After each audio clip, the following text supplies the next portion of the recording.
좋아요와 구독하기는 사랑입니다. 안녕하세요, 부동산입니다. 1월 17일 부동산 뉴스 읽어보도록 하겠습니다. 자, 오늘은 시황 좀 한번 읽어보도록 할게요. 여기저기 오늘은 시황에 대한 내용들을 담은 기사들이 많이 보이더라고요. 첫 번째, 자, 경기도 아파트 2채 팔아도 서울 못 간다. 그래서 파리 대책 이후에 경기도 지역하고 서울의 아파트 가격이 요즘 더 벌어졌다. 파리 대책 이후에 격차가 더 벌어졌다, 이런 얘기입니다. 그래서 3.3제곱미터, 우리 보통 평당이라고 하죠. 경기도 같은 경우는 1,058만 원이 평균인데 서울 같은 경우는 2,179만 원이 평균이라서 2배가 넘는다. 지금 격차가 벌어졌다라는 얘기예요. 그리고 강남 같은 경우는 평당 지금 4천만 원, 송파 같은 경우는 평당 3천만 원 정도 돼서 이렇게 가격이 많이 벌어졌다는 얘기고요. 과거에 버블7에 해당됐던 용인이나 분당이 맥을 못 춘다라고 하고 있는데, 이 기사를 이렇게 읽으면 아마 되게 기분 나쁘신 분들이 계실 것 같아요. 왜냐하면 요새 분당이 굉장히 핫한 것 같아요. 부동산 스터디 카페에도 보면 분당의 집값이 일주일 만에 얼마 호가가 오르고 물건이 없어서 못 사요, 그런 얘기들이 나오면서 저도 간접적으로 분당의 부동산 시장 분위기를 좀 체감하고 있거든요. 자, 아무튼 기사니까 어떤 통계를 바탕으로 이제까지 지금 조사된 최근의 흐름은 약간 배제하고 조사된 내용 기준으로서 얘기한 걸 거니까요. 부동산 114에 따르면 1월 17일 기준 서울 아파트 값은 3.3제곱미터당 2,179만원으로 사상 최고치를 경신했고, 경기도의 3.3제곱미터당 1,058만원과 비교해 2배가 넘는다. 자, 그래서 시세 변화들 작년 8월 달에 비교해서 이제 비교들을 좀 해놓은 건데, 보면 경기도 같은 경우는 약간 올랐네요. 작년 2017년 9월에 조사했을 때 1,053만원이던 게 58만원이니까 한 5만원 정도 오른 거고, 파리 대책 이후에. 그 다음에 서울 같은 경우는 2,110만원이었는데 2,179만원으로 한 60만원 정도 올랐습니다. 약간 갭이 더 벌어졌다 정도인 것 같고요. 그러면 서울의 주요 구들의 아파트 시세 변화, 서초구가 3,585만원에서 3,747만원으로 올랐고, 강남구가 제일 높네요. 강남구는 3,946만원이었는데 4,210만원으로 평균가가 4,000만원을 돌파했습니다. 송파구도 2,792만원이었는데 3,035만원으로 3,000만원을 돌파했고요.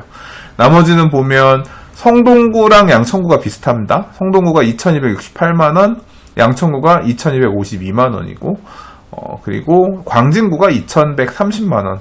성동구가 새 아파트가 많이 들어서면서 확실히 많이 올라섰어요. 옛날 같으면 광진구, 양천구 엄청 셌는데, 성동구가 이게 강남에서 아무래도 접근성이 좋다 보니까 3호선이나 분당선 타고 넘어가면 되잖아요. 그래서 강남 쪽 출퇴근하는 사람들의 어떤 대체 주거지로서 각광을 받으면서 또 새 아파트들이 많이 들어서면서 평균값을 많이 올린 것 같습니다. 서울 평균은 2,179만원. 서울 평균도 제가 생각할 땐 그렇게 낮지 않은 것 같네요. 아무튼 기사에서는 이렇게 가격 갭이 벌어지고 있는 이유가 결국 부동산 대책에 따른 똘똘한 한 채, 그런 영향으로 서울의 아파트 값들이 좀 더 힘을 받고 있다, 그런 식으로 설명하고 있는 것 같고요. 한편으로는 강남의 집값 올라가는 내용들이 기사에 연일 보도되고 있습니다만, 이 강남의 아파트들을 살 만큼 돈이 있는 사람들이 누구냐 이거에 대한 관심도 많은데요.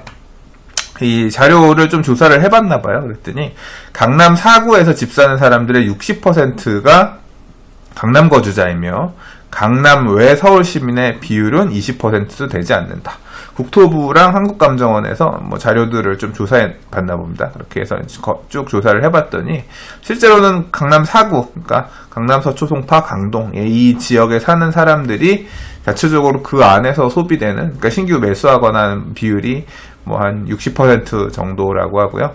그다음 그 이외의 지역 서울에서 한 20%, 나머지 이제 지방에서 사주는 사람들이 한 20% 정도 되겠죠. 그래서 주요 수요층들은 역시 돈이 있는 사람들이다. 강남에 이미 살고 있는 사람들이다. 아마도 이런 기사가 나온 이유는 지방에서 얼마 전에 그런 기사 있었잖아요. 지방에 뭐 부산에 있는 아파트 2채를 팔고 강남에 뭐 서울에 집을 샀다. 뭐 이런 내용을 의식해서 발표를 한 뉘앙스도 조금 있는 것 같아요. 예, 국토부 관계자는 작년 하반기 이후 강남을 중심으로 서울 집값이 국지적으로 오르고 거래량도 늘었으나 지방에서 강남 아파트를 원정 투자하는 비중은 최근 크게 늘었다고 보기는 어려운 수준이라고 전했다라고 딱 찍어서 얘기하는 거 보니까 그런 지금 뭐 아무래도 이 양극화, 지방의 가격은 떨어지고 서울 특히 강남의 집값이 오르는 어떤 이런 현상에 대한 국토부, 정부 입장에서도 굉장히 심적 부담감을 안고 있기 때문에 의도적으로 뭐 이런 인터뷰를 하지 않았나 그렇게 생각이 됩니다. 자, 다음 기사는 많은 사람들이 공포에 떨고 있는 어제 부동산 스터디 카페에서 설문조사한 내용 얘기했을 때도 보유세 인상 부분을 가장 두려워하고 있는 모양새가 되게 느껴졌었거든요. 저도 두렵거든요, 사실. 이게 7월달, 9월달, 12월달 재산세, 종부세 내잖아요. 예. 두렵습니다. 세금이라고 하는 건 결코 유쾌하지 않은 금액이에요. 예. 그렇기 때문에 또 늘어난다라고 하는 거는 뭐 집값이 오르는 건 기쁜 일이지만 내가 내야 될 비용이 대출 이자가 늘어나거나 이런 보유세가 늘어나거나 이게 또 감당할 수 없을 정도로 내가 소득이 그렇게 증가하지 않는데 감당할 수 없을 정도로 내가 납부해야 되는 세금이 늘어난다는 것에 대해서 유쾌한 사람이 없을 거예요. 그러다 보니까 부담스러운데 아무튼 작년에 부동산 대책을 준비할 때도 이 보유세에 대한 부분도 건드릴 수 있다라는 얘기를 꾸준히 해왔고 올 상반기 들어서 올해 새해 들어서도 이렇게 좀 부동산의 열기가 여전히 뜨겁고 사람들이 많이 이 부동산 열기가 뜨거운 걸 알 수 있는 게 이제 저희 부동산 스터디 카페 같은 경우는 활동 점수를 가지고 이제 네이버 카페 등급을 매기거든요. 그래서 가끔 이제 제가 보여드리긴 했습니다만 1월 1일부터 1월 15일까지 조사 이제 통계낸 자료가 어제 이제 발표가 됐거든요. 예, 근데 점수가 지난 12월 말, 12월 16일부터 31일까지의 점수보다 1월 1일부터 15일까지 점수가 더 올랐어요. 그래서 파리부동산 대책 나오던 시점하고 거의 근접한 수준까지 올라왔습니다. 매일 올라오는 게시글 수도 더 늘었어요. 거의 하루에 지금 1000개 정도의 북카페 안에 글이 올라오고, 덧글은 뭐 한 15,000개에서 20,000개까지 달리니까 굉장히 트래픽이 많이 늘었거든요. 그러니까 부동산을, 투자하려는 사람들이 여전히 더 많이 막 지금 계속 보면서 이 시장 상황을 판단하고 있다는 얘기예요. 그러니까 이런 에너지들이 느껴지니까 정부에서도 좀 조기 진압하기 위해서 보유세 카드를 꺼내려고 하나 봅니다. 뭐 기사 내용은 되게 길지만 우리가 봐야 될 부분은 딱 하나인 것 같습니다. 강남 집값 잡기, 보유세 인상 앞당긴다라고 해서 원래는 이 보유세에 대한 부분을 2018년 8월, 올해 8월 정도 일단 뭐 예정하고 있었는데 지금 이런 식으로 부동산 시장이 계속 또 겨울철 비수기인데도 불구하고 이렇게 불붙는 걸 보니까 안 되겠다. 그래서 5개월 정도 앞당겨서 3월 안에 발표를 추진하겠다라고 그랬어요. 그러니까 지금 1월이니까 앞으로 한 두어 달 안에 보유세에 대한 내용들이 나올 거고, 보유세를 어떤 식으로 올릴 거냐, 뭐 핀셋, 뭐 여러 가지 안들에 대한 얘기가 있었습니다. 앞으로도 이제 논의되는 내용들을 기준으로 해서 계속 보도자료들, 뭐 언론에서 조금씩 나올 것 같습니다. 이제 그런 내용들 나오면 또 부동산 뉴스에서 함께 읽어보도록 하겠습니다. 자, 단독 연립주택도 양극화되고 있다. 서울 곳곳은 수천만 원 뛸 때 지방 대부분은 잠잠하다라 그랬는데 이 기사는 통계 자료를 어떻게 잡았는지는 잘 모르겠어요. 잘 모르겠는데 아무튼 기사에서 얘기하고자 하는 바는 이겁니다. 서울 같은 경우도 단독주택, 연립주택이 오르는 데는 지금 오르고 있다. 근데 그에 비해서 지방 같은 경우는 아파트 가격 떨어지는 게 영향을 받아서 지방에는 지방 다른 부동산들, 단독주택, 연립주택들도 지방 쪽들은 잠잠하다. 양극화가 아파트 시장에서만 이루어지고 있는 게 아니라 단독주택, 연립주택에서도 일어나고 있다. 라고 지금 설명하고 있는 기사입니다. 특히 기사에서 언급하고 있는 부분은 이런 부분입니다. 서울 폐철로 공원화, 도시재생 등 개발계획 주변 단독주택이 급등하고 있다. 연남동, 경의선 숲길 옆은 평당 3.3제곱미터당 9천만 원에 거래되기도 했다. 그에 비해서 지방은 현수막도 붙이고 그래도 가격이 떨어지고 있다. 충남도 7개월째 떨어졌다. 이렇게 얘기하고 있는데, 이제 사실 이 사례에서 언급되고 있는, 지금 보이시나요? 지금 이렇게 단독주택, 1층짜리 단독주택을 싹 리모델링 해가지고, 카페, 뭐 음식점, 뭐 술집 뭐 이런 식으로 지금 사용하고 있죠. 그리고 뭐 이런 집합 건물도 1층 도로에 연접한 곳 같은 경우는 그린 생활 시설로 뭐 이렇게 바꿔가지고 사용하기도 하는데, 여기는 사실 어떻게 보면 도시 재생의 현장이라고 해야 될까요? 그러니까 이 개발 사업이 계획되었거나 또는 이제 이 서울 폐철로 공원이나 이런 것들은 이제 서울숲길 공원 서울숲길 공원이 아니라 경의선 철길 공원 주변에 요새 핫한 뭐 연남동 이런 지역이다. 이 숲길 공원 사람들이 보행으로 움직일 수 있는 거리가 만들어지니까 확실히 이런 트렌드가 있는 것 같습니다. 그러니까 차가 안 다니는, 차로부터 좀 자유로운 그런 보행할 수 있는 공간에 대한 니즈들이 확실히 있어가지고 저도 되게 마음이 편하거든요. 애들을 데리고 가든 그냥 내가 걷더라도 차에 구속받지 않고 마음 편하게 걸을 수 있는 길에 대한 니즈가 있고, 그러다 보니까 요새 뜨는 이 플레이스들, 핫한 지역들 같은 경우는 아예 차가 들어갈 수 없는 뭐 이제 그런 좁은 골목들, 사람들만 다닐 수 있는 골목들, 이런 쪽들이 오히려 더 마음이 편하고 그런 지역 중심으로 해서 이제 상권들이 만들어지는 데들이 있는데, 도시 재생 사업이 이제 그런 코드가 맞물려가지고 이렇게 뜨는 지역들이 나오기 시작한 거죠. 그래서 뭐 경리단길이나 뭐 해방촌길이나, 해방촌길은 사실 차가 다닐 수 있는데 골목골목으로 가면 또 약간 좀 얘기가 다르고, 그다음에 뭐 한남뉴타운 1구역 해제되고 나서 요새 이제 그쪽도 막 계속 개발 이런 식으로 지금 기사에 있는 것처럼 골목골목 중심으로 해서 가게들이 생기면서 확장되고 있는데, 이제 그런 지역들이 도시 재생, 상업적인 어떤 그런 가치를 다시 찾아가면서 개발되고 있고, 그러면서 그렇게 활용할 수 있는 주택들, 단독주택이나 다세대주택들의 가격이 막 되게 오르고 있다라는 거거든요. 이게 그럼 결국 땅값이 지금 여기 보면 되게 뭐 평당 9천만 원이니까 어마어마하게 비싼 거예요. 보면 보세요.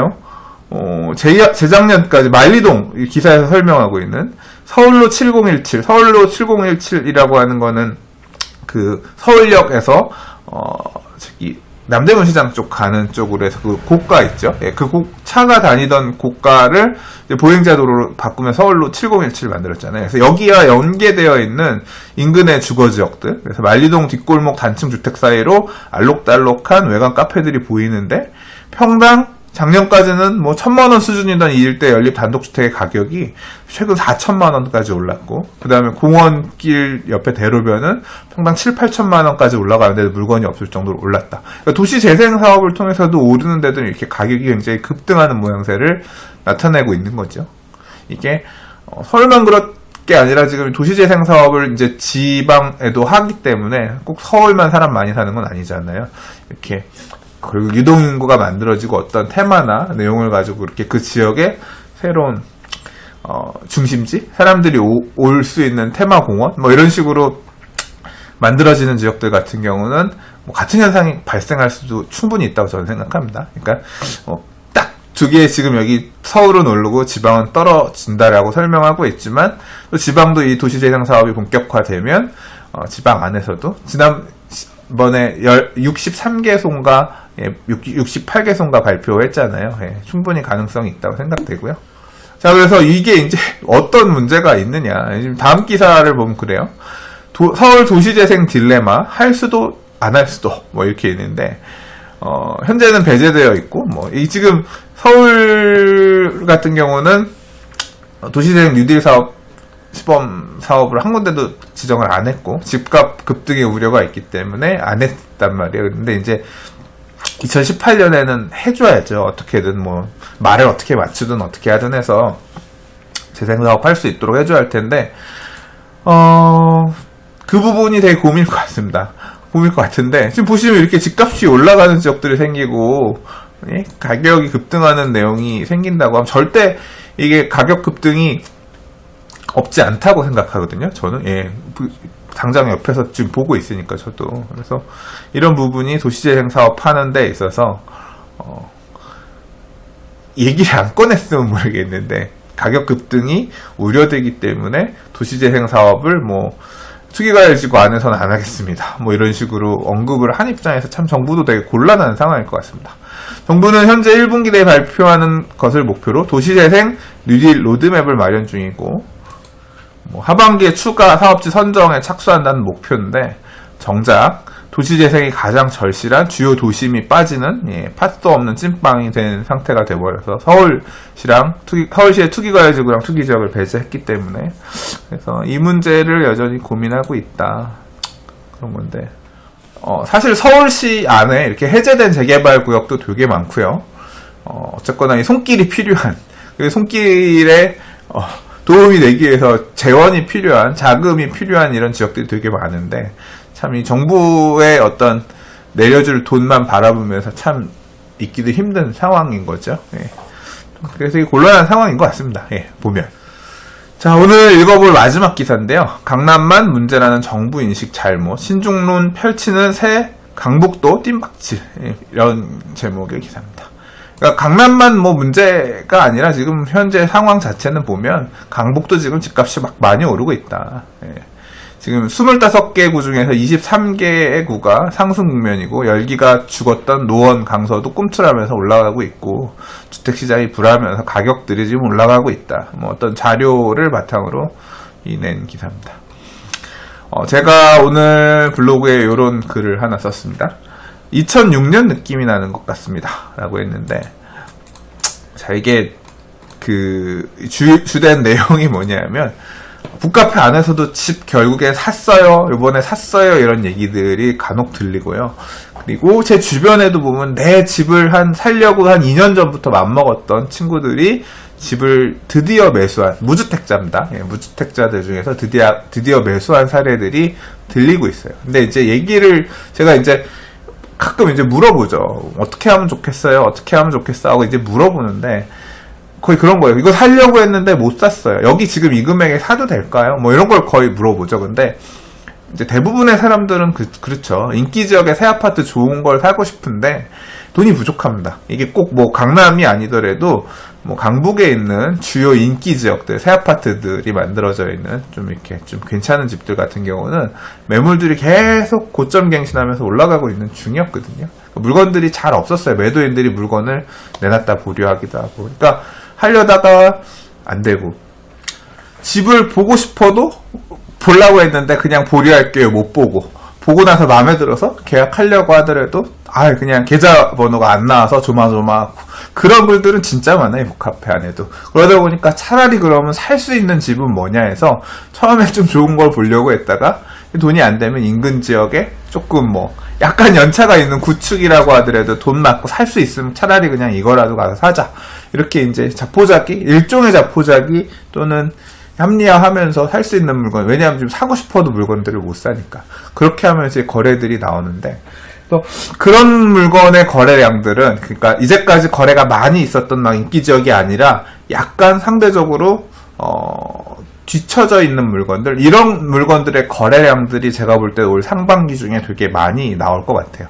거래량들이 쌓이면서 가격 부분들을 좀 만들어 나가지 않을까, 신고가를 만들어 나가지 않을까, 이제 그런 생각이 들고요.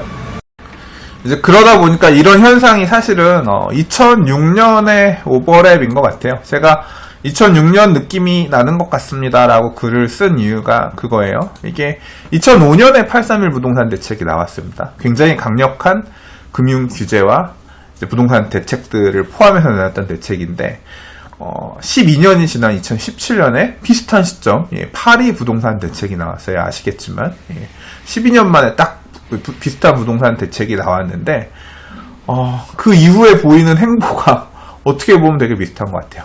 2006년도는 정말 되게 뜨거웠던 한 해였거든요. 부동산 시장 자체가 굉장히. 그래서 2006년은 강남만 막 그렇게 그랬던 게 아니라 제가 느꼈던 느낌도 굳이 강남이 아니더라도 다른 지역들도 다 미친 듯이 가격이 상승했던 그런 모양새를 보였던 것 같아요.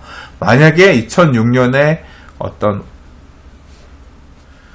재현이라고 한다면 꽤 많은 사람들이 아직 주택을 살려고 맘먹었다가 좀 주저하고 있던 사람들이 별로 그렇게 썩 마음에 드는 집이 아니어서 사지 않았던, 야 이거 10몇 년 된 이 아파트를 이 돈 주고 사야 돼? 야 이것 말고 조금 청약을 해보든가 아니면 좀 새 거 좀 금매 나오는 거 있으면 그거 사자라고 기다렸던 사람이 이렇게 관심도 없었던 집마저 가격이 올라가는 모습을 보면 이거라도 안 되겠다 지금 잡아야지 하고서 이제 쫓아가는 그런 모양새가 나올 수가 있거든요.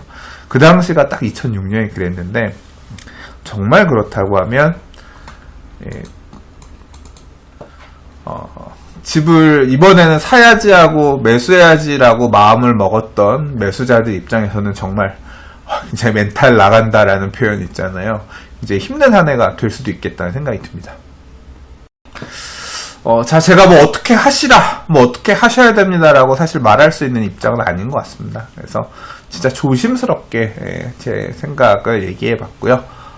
새해 1월달 이제 딱 절반 정도 왔는데, 지금 뭐 언론에서 느껴지는 시황이나 그 다음에 정부의 뭐 후속 대책이나 또 약간 빠뜨린 거 하나 있는데 그러고 보니까 금리가 또 올라가는 내용도 언론에 있더라고요.